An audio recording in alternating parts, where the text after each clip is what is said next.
यह प्रसंग पांडवों के वनवास के समय का है। अपने वनवास के समय एक बार पांडव वेदव्यास जी के आश्रम में पहुँचे और उन्हें अपना दुख बताया। युधिष्ठिर ने वेदव्यास जी से प्रार्थना की कि वो अपना राज्य पुनः प्राप्त करने का कोई उपाय बताएं। तब वेदव्यास जी ने कहा कि पुनः अपना राज्य प्राप्त करने के लिए तुम्हें दिव्य अस्त्रों की आवश्यकता पड़ेगी, क्योंकि कौरवों के पास भीष्म, द्रोणाचार्य, कृपाचार्य और कर्ण जैसे महारथी हैं। अतः बिना दिव्य अस्त्र शस्त्र प्राप्त किए तुम उनका कुछ नहीं बिगाड़ सकते। युधिष्ठिर के यह पूछने पर कि वो देवताओं से यह दिव्य अस्त्र कैसे प्राप्त करें, वेदव्यास जी ने कहा कि आप सब में केवल अर्जुन ही देवताओं को प्रसन्न करके दिव्यास्त्र प्राप्त कर सकते हैं। अतः अर्जुन को देवताओं को तपस्या करके प्रसन्न करना चाहिए। वेदव्यास जी के ऐसे वचन सुनकर अर्जुन तपस्या करने के लिए आगे अकेले ही रवाना हो गए। अर्जुन उत्तराखंड के पर्वतों को पार करते हुए एक अपूर्व सुंदर वन में जा पहुँचे। वहाँ के शांत वातावरण में वे भगवान की शंकर की तपस्या करने लगे। उनकी तपस्या की परीक्षा लेने के लिए भगवान शंकर एक भील का वेश धारण कर उस वन में आए। वहाँ पर आने पर भील रूपी शिव जी ने देखा कि एक दैत्य शूकर का रूप धारण कर तपस्यारत अर्जुन की घात में है। शिव जी ने उस दैत्य पर अपना बाण छोड़ दिया। जिस समय शंकर भगवान ने दैत्य को देखकर बाण छोड़ा, उसी समय अर्जुन की तपस्या टूटी और दैत्य पर उनकी दृष्टि पड़ी। उन्होंने भी अपना गांडीव धनुष उठाकर उस पर बाण छोड़ दिया। शूकर को दोनों बाण एक साथ लगे और उसके प्राण निकल गए।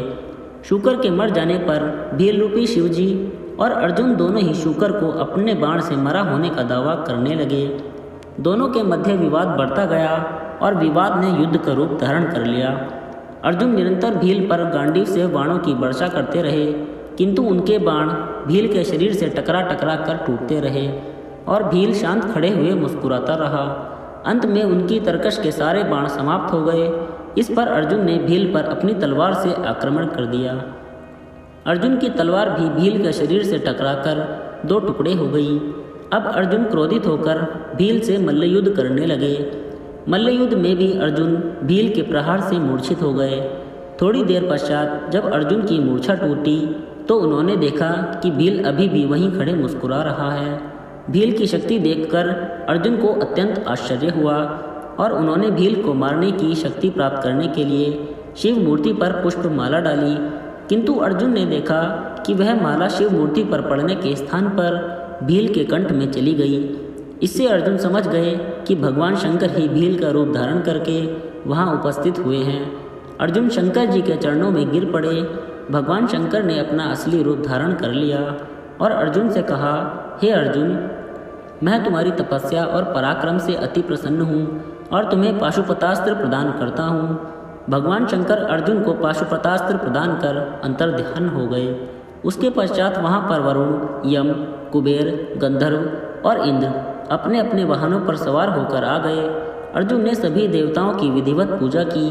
यह देखकर यमराज ने कहा, अर्जुन, तुम नर के अवतार हो तथा श्री कृष्ण नारायण के अवतार हैं। तुम दोनों मिलकर अब पृथ्वी का भार हल्का करो। इस प्रकार सभी देवताओं ने अर्जुन को आशीर्वाद और विभिन्न प्रकार के दिव्य एवं अलौकिक अस्त्र शस्त्र प्रदान कर अपने अपने लोकों को चले गए।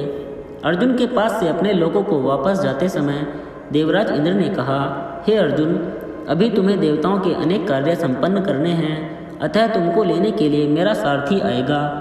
इसलिए अर्जुन उसी वन में रहकर प्रतीक्षा करने लगे।